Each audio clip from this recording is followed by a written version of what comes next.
You're welcome back, and if you're just joining us, this is Before You Say I Do, where we discuss all the complexities of relationships before leaping into marriage. So our topic for today is maintaining yourself in a couple, or maintaining you in the couple. And then joining us in the house today is Mr. Amos Kevin Annan, who is the CEO of Hearts and Habits Foundation, and he's also a life coach. Hello, sir. Hi. It's always a pleasure to have you here. It's an honor. That, right? It's an honor. After the baptism, now I'm cruising. See how relaxed I am. I can see. All right, sir. So let's just get straight into the topic of discussion today. Usually in marriage, we see a lot of people tend to lose themselves, especially women. This happens to women a lot because I don't know why they take on the role of superwoman and just want to please everybody and want to do, things a certain way, or maybe with the notion of what society has put in their mind that this is how it should be. And at the end of the day, they tend to lose themselves. But how can one actually maintain their individuality in this couple? All right. Well, it is said that it takes two to tango. Whenever there is a relationship, it involves two or more persons. Now, in a given relationship, it is presumed that before you go into a relationship, you would have done some self-assessment and you have come to a place of self-discovery. Now, a person who had done an assessment and discovered who they are, when they get into a relationship, they don't struggle to connect. Right. Too many individuals have not at a single stage lived life to the fullest as individuals. So they've not found themselves yet. So in the relationship, now that they're going to connect with another, they have to cede off certain privileges, rights for these persons. And they are still not in the place. That's why you find somebody who is a spouse, but they live like a single person. Okay. Yeah, we've seen that, yeah. Or they wish to be single now. Why? It's because they didn't complete the cycle of being single. So what is completing the cycle of You see, first and foremost, I discover who I am. That is, I know my strengths, my weaknesses, because it's tied into your personality. You know what makes you tick, you make what gets you agitated. Yeah. You then find a seamless existence. Right. To be able to string all the aspects of life together. You won't be a perfect person. Yeah. That is an illusion to think you're going to be perfect. Now, having discovered that, you know why you exist. Right. What's your purpose in this life? Because essentially it is the purpose that makes you have a reason to live. If you don't have any purpose, why are you living? What are you here for? Are you just occupying space and feeling the, entities around you? No. Once you've discovered this, you go into a relationship. Here you accept that you have weaknesses. You accept you have strengths, and you know what you are about. The person coming into your life must equally have the same. So you then sit down and say to each other, we are putting our strength together. There's something called synergy. These seats we're sitting on, assuming you could carry 150 kg of weight. The principle of physics says that if these two collaborate together, they can actually carry more than 300. Whereas individually, they'll carry 150, 150. When they come together and decide to work together, they have a better reward. Yeah. So if a person is going to be him or her in a relationship, it's fantastic. But you must understand that the relationship works when both of you All together. are in tune. If you have your tablet, assuming it was an iPad, which then you have an iPhone, you synchronize them. You synchronize it, and everything just works easily. Exactly. If you don't synchronize, there will always be disharmony.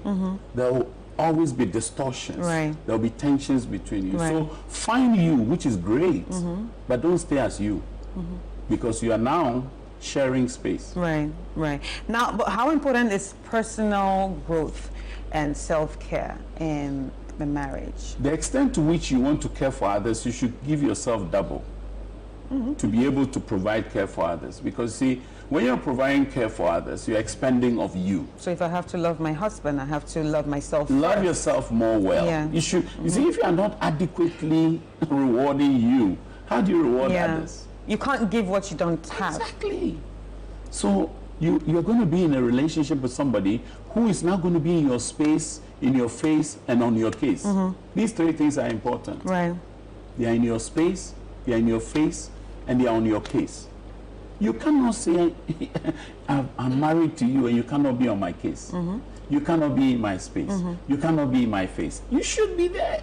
You have a place to be. So I accept you fully after I have discovered the neediness of you, because it is the extent to which I need you that your value proposition is made. If you are not needed, what's the point? What's the point? That's it. So there's a need for persons who are going to go into relationship. That individuation is great, but don't stay there.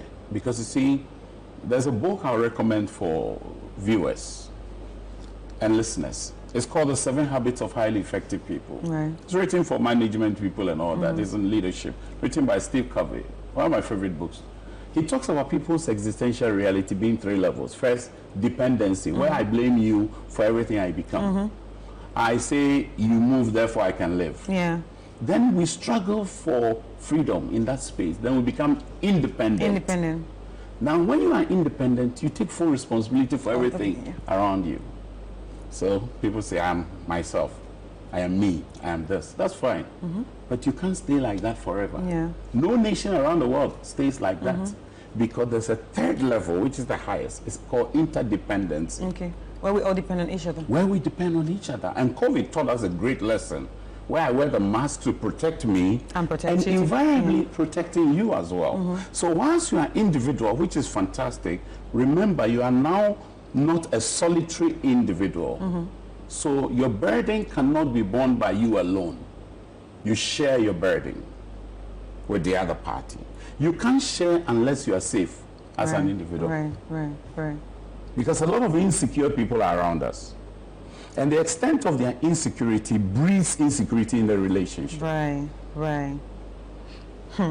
Now, how can couples actually identify those signs that shows that they are losing themselves? Now, if you are losing yourself, clearly what will happen is that you are going into an overkill, overstretching yourself. For instance, some don't ask for help. They think they can handle it. I can do it.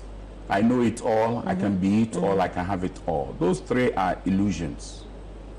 They're illusions that we are invited to chew upon. I know it all. Are you sure? So in a relationship, you should be able to share with others. I can be it all. You talk about the superwoman. Yes. There are too many women who are in that space. They're too strong. Too strong for the liking of the men. One man said to his wife, if you become a woman in this relationship, I'll be the man for real. Ooh. Because the wife had taken over Everything. everything. I can do it. She's Don't worry. in charge. I got this. Because she's an alpha woman, so her understanding of alpha woman was a bit skewed in the conversation I discovered. And she was losing herself. And it was nobody's fault, it's her fault. Because she's become Jack, or maybe, was it, Jacqueline of all trades? Yes. Not Jack, Jack is the guy. Yeah. Jacqueline of all trades. Or Jill of all trades. Okay, you have the names. You know, and she said, do everything. Now you're in the kitchen. Your husband is there. He's watching football. Why did you call him? Honey, can you please come hold this for me? Help me along this line. Maybe he's not good with cooking like myself. I don't pride myself in this, but that's how it has been.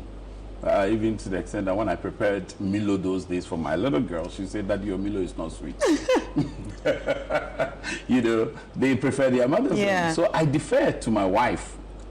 So I don't overburden myself. When I go to a restaurant with my wife, I never touch menu. Not because my wife is supposed to be the cook. No, Right. she has taste for food, quality food. And therefore, the appreciation she has about food, I defer to her. Right. Many people are in a relationship Because she they can't knows it, defer. yeah. They can't defer to the other party because they still think that they know it all, they have it all, and they can be it all. Some men are totally guilty on this. He will not consult his wife on many decisions. But what you should know is that in a relational cycle, the man sees danger and still wants to brave his way through. The woman driven by security sees danger and she wants to take cover. And the woman can predict danger 1 mile away. So if you're in a relationship with someone, you are doing too much if you don't defer to her. She's operating on two sides of the brain. You're operating on one side of your brain. If you knew that, that is why I talk about self-discovery. If you knew that as a male, you operate on one side of your brain largely, the woman operates on both sides of the brain. So you need that critical part of you to help you to make wise decisions and choices. Otherwise, you're going to blow it up. And many women have told their spouses and lovers, I told you so. A lot of times. Because she saw it coming, the man was oblivious of it. So a woman who is taking on too much and not willing to delegate, not willing to share, look, you are destroying yourself. You are not helping you. You're actually hurting you. Yeah. And nobody should dislike themselves. Those who look themselves in the mirror don't like what they see. You are hurting yourself. Somebody should affirm you. Maybe your child didn't get validation, so you're grappling with that now. Talk to your husband. Talk to your lover. I struggle with this particular thing. I have insecurity in this area, my size, my height. I don't like this. And so if you're living in such a relationship with such a woman, you have to be very careful how you talk about her body and how she looks. Right. Okay. So we're just going to take a quick break Yes. and then we will come back and continue this conversation.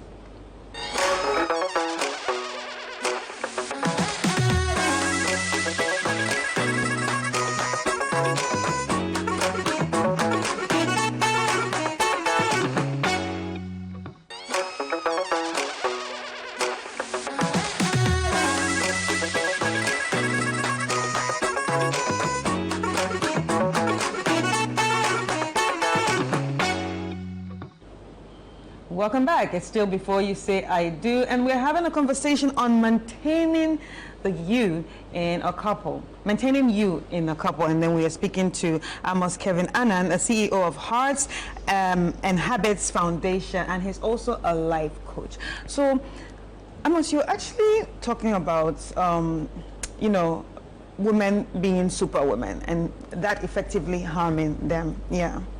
You know, and men also are becoming macho. That's why you Hasn't it always been like that? Hasn't it always been the toxic masculinity that had been forced by society? There is decent masculinity as well. Why do we drift so often to toxic masculinity? Where it is brawn, not brain. Where it's toughness, not tenderness. Yeah. You need both tough and tenderness. You need to balance. You need that. You need to hold that in a critical balance. I show my toughness to protect my family, but I show my tenderness to connect with my family. Yeah. Oh, say that again. Yes, women connect with tenderness than toughness. Yeah. She needs your toughness to protect her, to ward off all unnecessary stuff.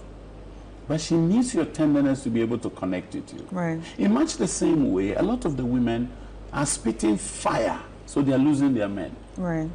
But the men are looking for friendship. So we need to hold, when do we spit fire? We spit fire when somebody is going after my man.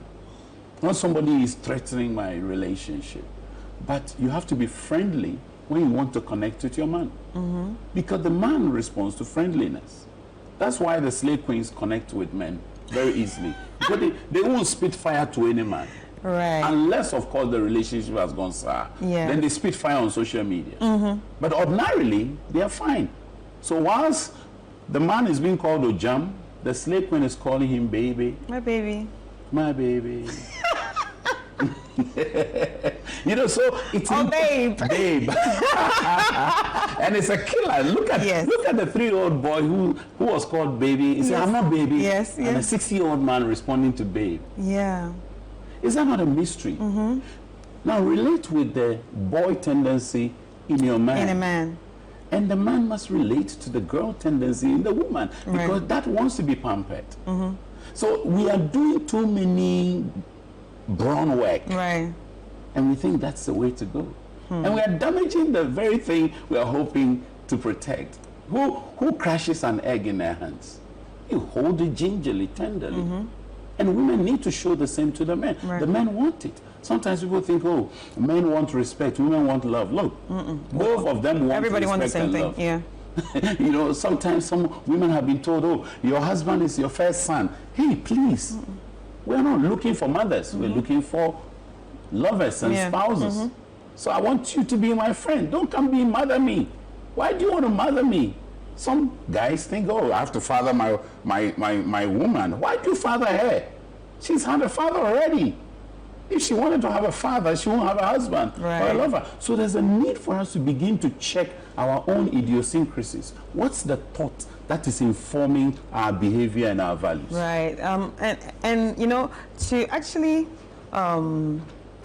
pick on what you said right now about men wanting to father, that actually, you know, with that mentality, that actually also puts in the notion that, oh, I have to, what's the word? I have to discipline her.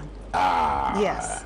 You see a lot of men say, you see a lot of men say, she's my wife, I have to discipline her. And I feel like because of that notion of, I'm now your father. No. It's unacceptable. Nobody promises another discipline for loving relationship. It's not your call. No. Right. We keep each other responsible and accountable. We don't discipline each other. I can't even wrap my head around somebody trying to discipline my daughter, let alone me attempting to do it to my wife. It's terrible. Unfortunately, it is again lived experiences and then expectations. A boy lives in a home where his father beats his mom. So autonomic response. He goes into a relationship and he thinks it's normal. A girl witnesses that at home. The mother forbears with it, accommodates it. The girl begins to think it's normal. I've had girls ask their friends, has your guy beaten you before? And they say no. They say, provoke him to hit you. Oh. I know cases, sat on cases, where the girls actually deliberately provoke the guy to hit them. Because if he doesn't hit you, he doesn't love you. But that's abuse. That's abuse. So that's also another way where you're losing yourself, where you can't stand up and say, this is wrong. You can't do this. That is right. If you can't distinguish between what is wrong and what is right, you're losing yourself. Big time. Wow. So how can couples actually find like a healthy balance between spending quality time together and also allowing, you know, each other have my me time or their me time? You understand? So for instance, I am a late sleeper and early riser. So I do Zooms to outside our geographical zone. And sometimes my Zoom goes to about 3 a.m. And I have a policy, I have to wake up at 4:30. So my alarm is still 4:30. That 4:30, I wake up to see my wife off to work. It's natural, I do it. But under no circumstance would my wife disrupt my sleep unless it's an emergency. She's giving me space for me. To rest. My wife works on Mondays until recently where her portfolio changed. I couldn't call my wife on Monday until after 2 p.m. Because you're also giving her time to function. I had to give her that space. So for instance, I call her and she doesn't pick. I call second, she doesn't pick. I won't call the third time. I'll send her a text. Right. She knows the same. I sit in sessions with people. Now, she calls 1, 2, and I don't pick. She won't call the third time. You see, we've learned to synchronize our expectations and our experiences. It doesn't mean you have a perfect seamless. No, sometimes there will be some tensions that emerges because a human being is not always on the same even keel. Yeah. You are undulating surface. Today you are high, next moment you're low, depending on what is happening around you. But mental health specialists will tell you your ability to understand what you're going through and managing who you are helps you to interact with others. Because in each of us, there's an internal conflict. You have a conflict, I have a conflict which is inside me. That is why you can soliloquize to yourself. You talk to yourself, you look into the mirror and you say things to yourself. Those ones you never say it when others are there. Why? Because you don't want anybody to hear what you're going through. to that extent.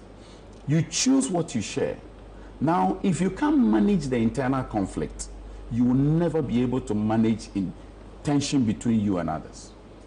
And for many of the relationships I deal with, you know, I take couples on a weekend away from home. We have one coming up. Now, we take a lot of, and you'll notice that they have been so busy. They're overwhelmed with work. So there's stress relating to work, which now has become stress relating to relationship.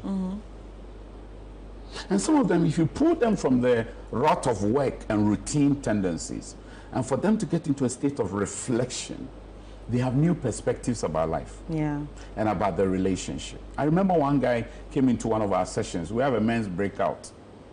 And they were talking about their wives. And after the session, the guy walks up to me and said, I thought my wife was such a terrible character. Sitting there listening to the man, I am blessed. It is how I am seeing my wife which is creating the problem. And I said to him, bro, watch your mindset, because it defines your manners. It shows in your emotions. So if your mindset is distorted, your emotions will be distorted and your behavior will be distorted. If you see women as opportunity, if you come to this setting, every girl is a hit-on. If you see women as collaborators to work to achieve the ends, your perspective about them is different. Right.